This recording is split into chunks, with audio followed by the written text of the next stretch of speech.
Take your seats. The program will begin in 1 minute. You're about the fourth person to ask me was I singing today.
Okay, good afternoon, everyone. Good afternoon and welcome, welcome, welcome. My name is Francesca Zambello. I am the artistic director of the Washington National Opera at the Kennedy Center.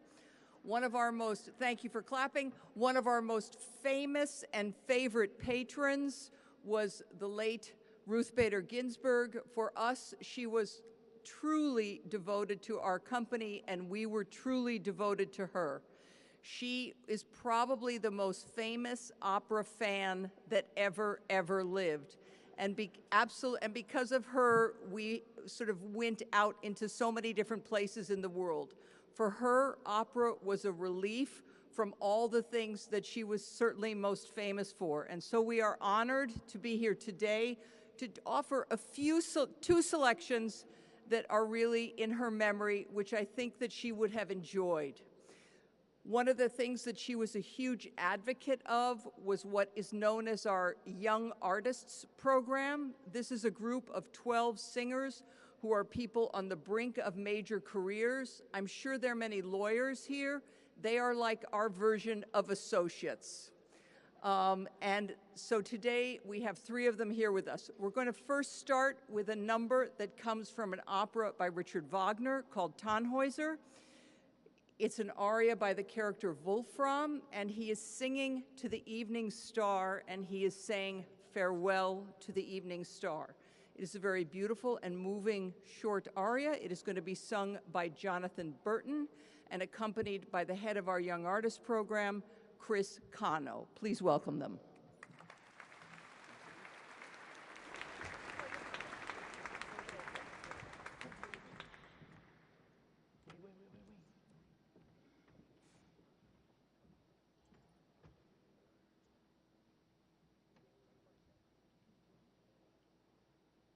Well, I heard it and it was great.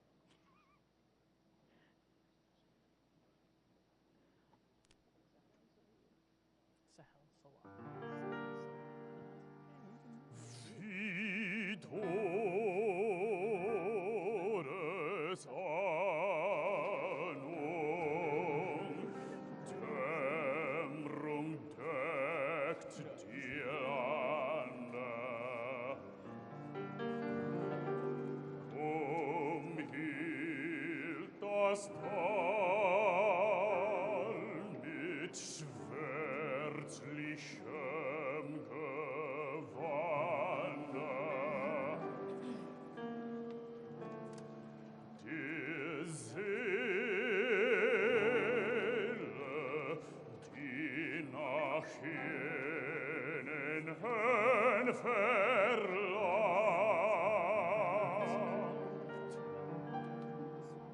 Vor ihrem Flug durch Nacht und Grausen bangt.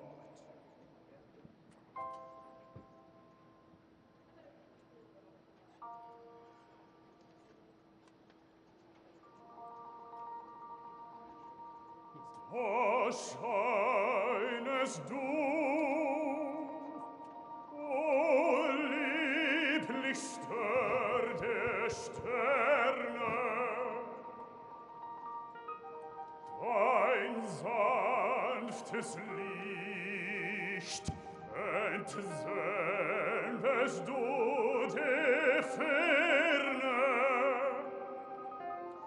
Die nächt'ge Dämmerung teilt dein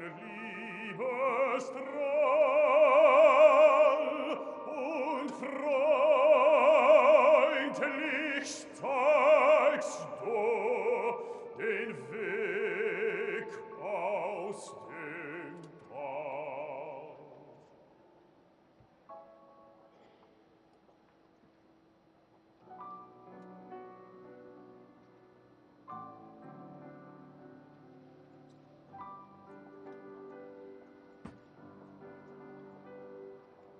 O du, mein holder Abendstern, wohl grüßt ich immer dich so gern. Vom Herzen, das sie nie verriet, wohl grüßt dich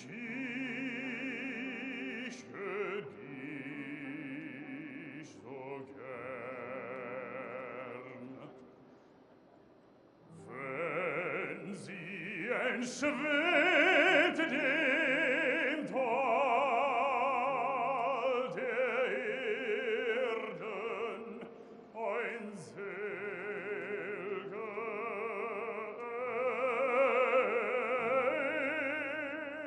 Engel dort zu werden, wenn sie entschwebt dem Tal der Erden, ein sel'ger Engel dort zu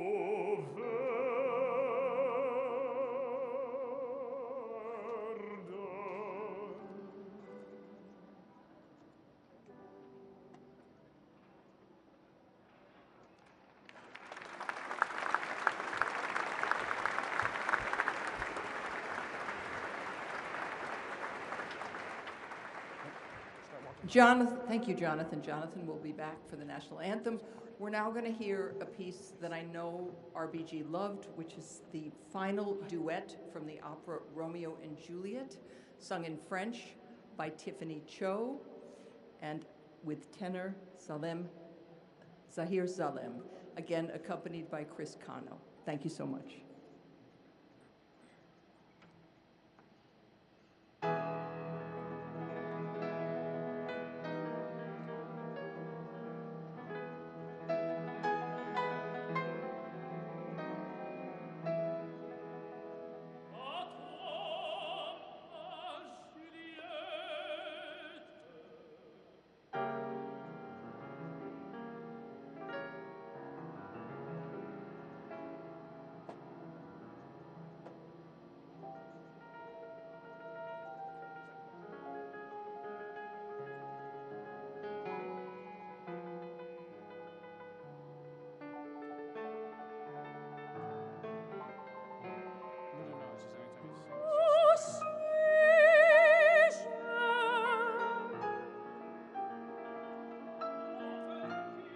jeux. Et son rêve, sa bouche à murmurer, mes doigts en frémissant sont idolés à la chaleur de son sang. Elle me regarde et se lève.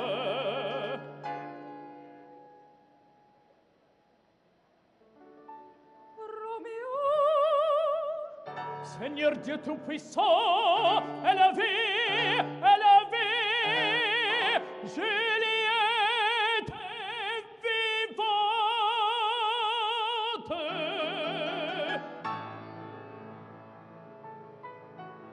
Dieu, quelle est cette voix, dont la douceur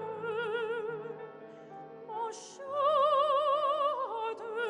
C'est moi, c'est ton époux qui, tremblant de bonheur, embrasse tes genoux, qui ramène à ton cœur la lumière enivrante,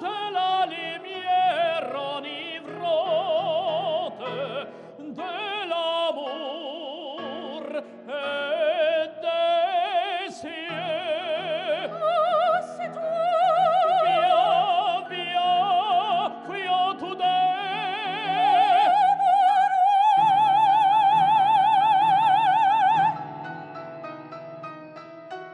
Viens, fuyons au bout du monde. Viens, soyons heureux. Fuyons tous deux, viens. Dieu de bonté, Dieu de clémence, sois béni,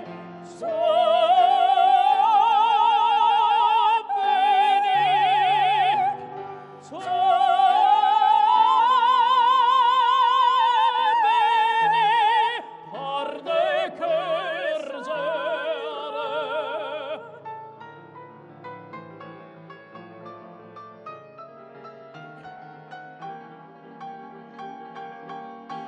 Ah, les parents ont tous des entrailles de pierre.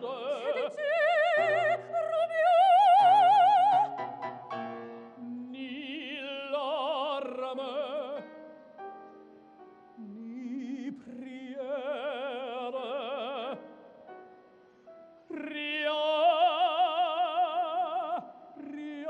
ne peut les attendrir.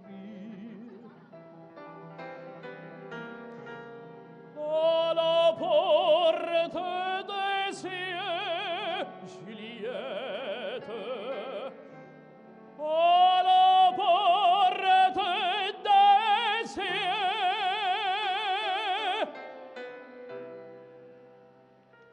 Et mourir. Oh, la fièvre t'égare, de toi que délire s'empare. Oh, bien-aimé, rappelle ta raison.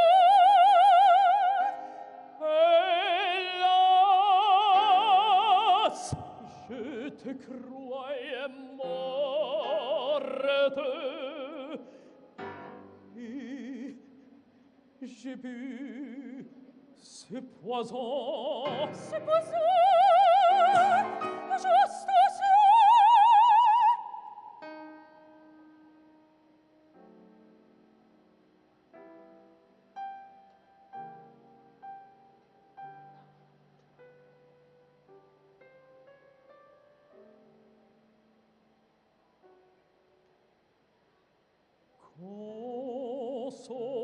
Console-toi, pauvre âme, le rêve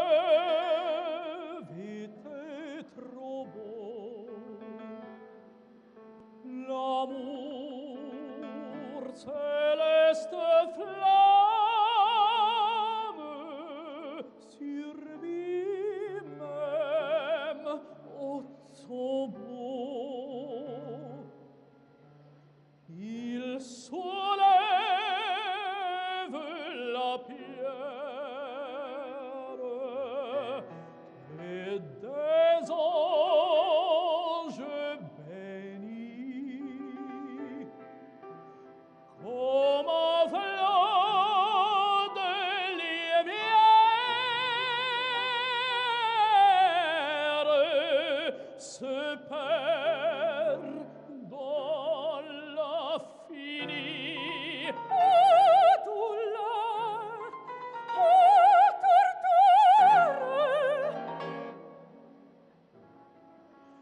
Écoute, ô Juliette, l'alouette déjà nous annonce le jour. Non, non, ce n'est pas le jour, ce n'est pas l'alouette, c'est le doux rossignol, confident de l'amour. Oh, cruel époux, tes spousons forest, tu ne m'as pas laissé m'abattre.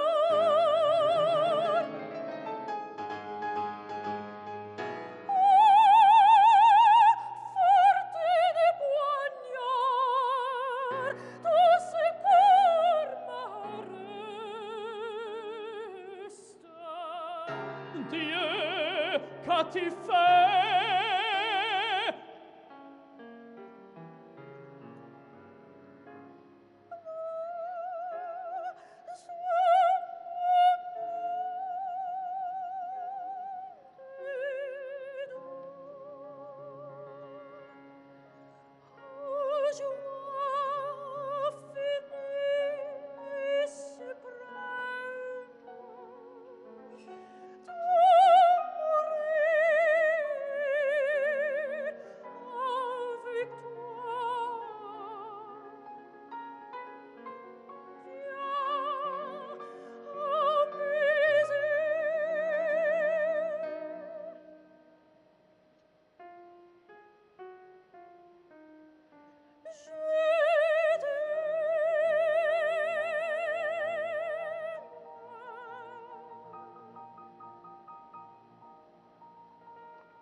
Seigneur,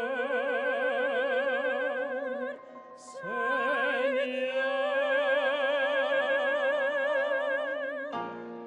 pardonnez-nous.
Good evening, good evening. Let's give the members of the National Washington Opera another round of applause. My name is John Samuels, and I have the distinct privilege of introducing the director of this Smithsonian National Portrait Gallery. As the first woman to serve as the director of the Smithsonian National Portrait Gallery, Kim Sayed has been exploring new ways to place personal experience and creativity at the center of learning and civic awareness. Ladies and gentlemen, I present to some and introduce to others the director of the Smithsonian National Portrait Gallery, Miss Kim Sayed.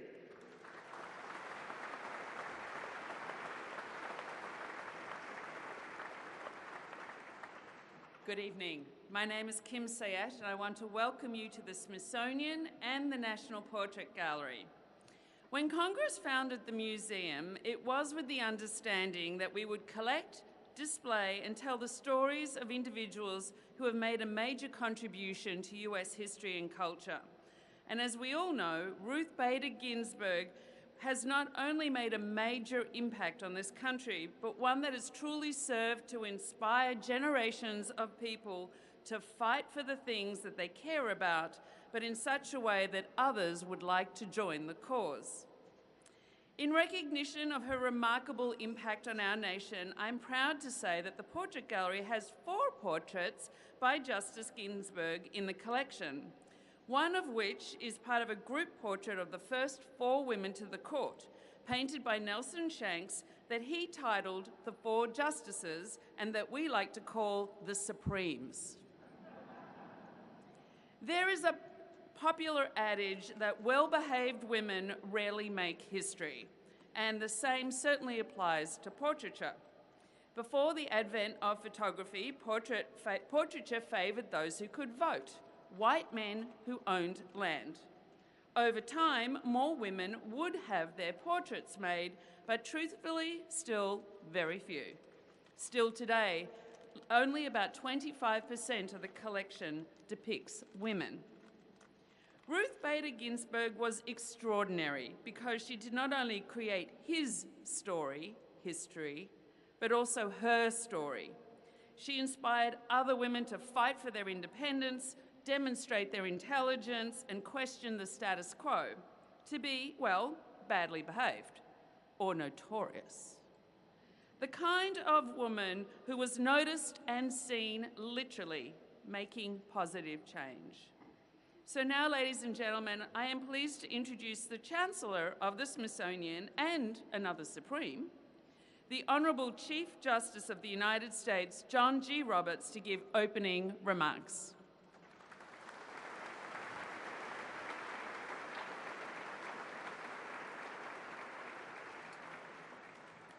Thank you very much, and good evening. I want to begin by thanking Director Kim Sayet for hosting this magnificent and meaningful event here at the National Portrait Gallery. I also want to express my appreciation to USPS Board of Governors Chairman Roman Martinez for his important role in today's official stamp dedication. And I do want to acknowledge in the audience my colleague, Justice Sonia Sotomayor, and my retired colleague, Justice Kennedy. Where are you? Somewhere.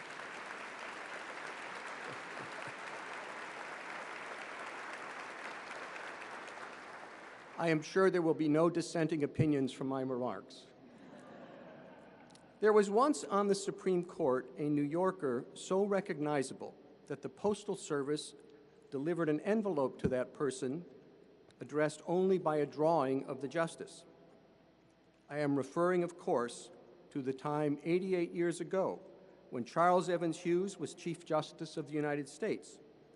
The envelope, which we have kept in our curator's office, is adorned with nothing more than a pencil drawing of Hughes, a January 21, 1935 postmark from New York City, a 3-cent stamp, and the words Washington, D.C. scrawled across the bottom. The Postal Service knows an icon when it sees one.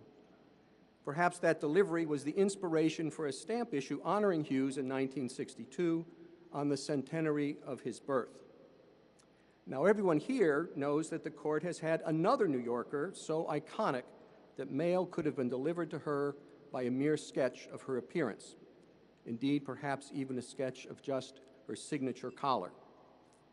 And now a new stamp will honor this outstanding American, an eminent jurist who gave so much to our country as scholar, teacher, lawyer, judge, and justice. In the pantheon of philately honored justices, she joins a distinguished membership including not just Hughes, but also Chief Justices John Marshall and John Jay, and Associate Justices Oliver Wendell Holmes, Louis Brandeis, Thurgood Marshall, to name a few. William Howard Taft has a stamp too, but that honors him for that other job he held. It is a fitting moment for this ceremony too. 30 years ago yesterday, the Supreme Court held a ceremonial investiture welcoming Justice Ginsburg to the court. 30 years ago this week, she sat as a member of the court for the first time when it convened by law for a new term on the first Monday in October. Now, as a consequence of that same law, however, I am due back on the bench tomorrow morning, and so in just a moment I will turn the program over to the Postal Service. But I couldn't miss this occasion.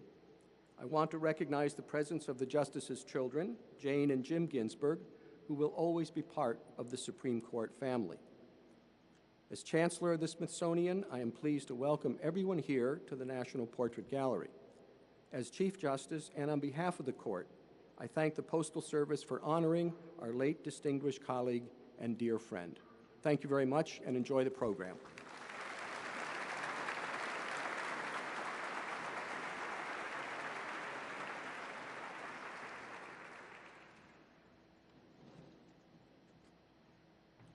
I now have the distinct honor to introduce your MC for the evening. Tom is an anchor at Fox 5 in the morning on Sundays, the host of the 5 on the Hill, and a reporter for WTTG TV in Washington, D.C. Please welcome your MC for this evening, Mr. Tom Fitzgerald.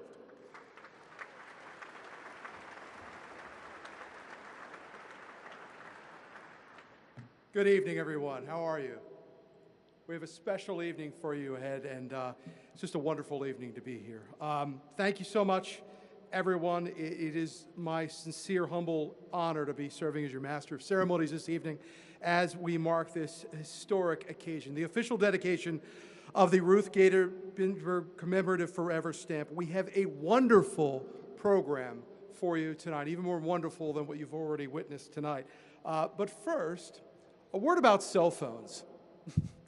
They're wonderful modern tools of science. However, they can be a bit distracting in official Washington events like this one or even opera performances. So we ask, if you take a moment, just silence them. Don't turn them off, though, because you're going to need them. The Postal Service this evening would like you to use your phone to hashtag this evening, hashtag RBG stamp and Ruth Bader Ginsburg stamp, and use that on any social media post that you make this evening. At this time, we would like all of you to rise for the presentation of the colors by the United States Postal Service's Postal Police Honor Guard and the national anthem performed by Jonathan Patton from the Washington National Opera.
Say, can you see by the dawn's early light what so proudly we hailed at of the twilight's last gleaming, whose broad stripes and bright stars through the perilous fight o'er the ramparts we watched were so gallantly streaming, and the rocket's red glare, the bombs bursting in air, gave proof through the night that our flag was still there. Oh, say does that star-spangled banner yet wave o'er the land of the free and the home of the brave.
Please take your seats, everyone.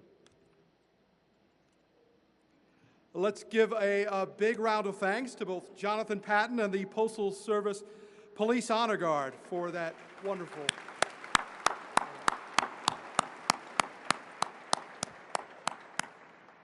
We are most fortunate this evening to have several dignitaries and guests of honor in this audience here tonight. We would like to acknowledge them at this time, and if you are able to stand and wave as I call your name, we'd appreciate that. Please hold your applause till the end, as they say.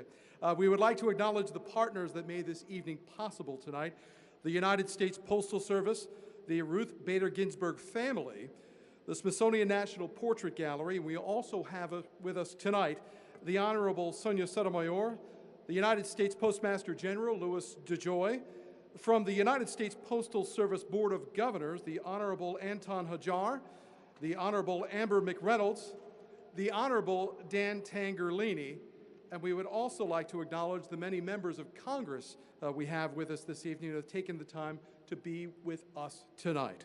We, of course, have the Ginsburg family with us this evening as well, and that includes Justice Ginsburg's daughter and son, Jane Ginsburg, and James Ginsburg. We also have Philip Bergenham, who is the photographer of the stamp you were about to see, Ethel Kessler, who is the art director and the designer for this stamp, and Antonia Alcala, who is the USPS art director. Thanks to all of you.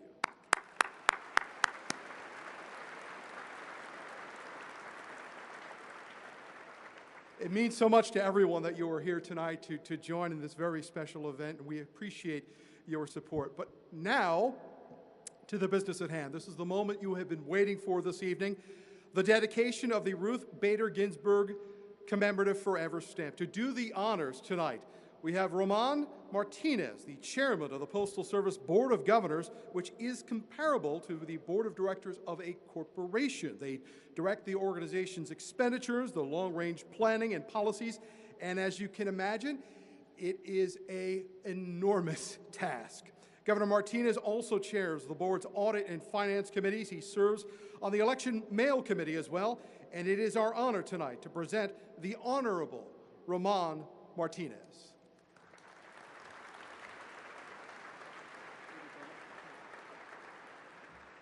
Good evening. I'm glad he got that right. Some people call me the horrible Roman Martinez, but that's another story. Good evening. What an honor to be here tonight, representing over 630,000 women and men of the Postal Service. First of all, I'd like to thank the National Portrait Gallery for providing this magnificent space for such a great event. Thank you. And I also want to thank the postal workers who put up these events year-round, and they do a great job. They bring it to life. You guys are terrific.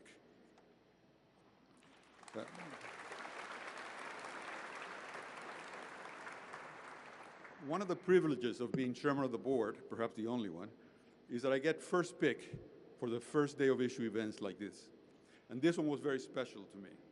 One, we're honoring a great American and a great individual, but we're also in effect honoring the Supreme Court, which I hold in high esteem.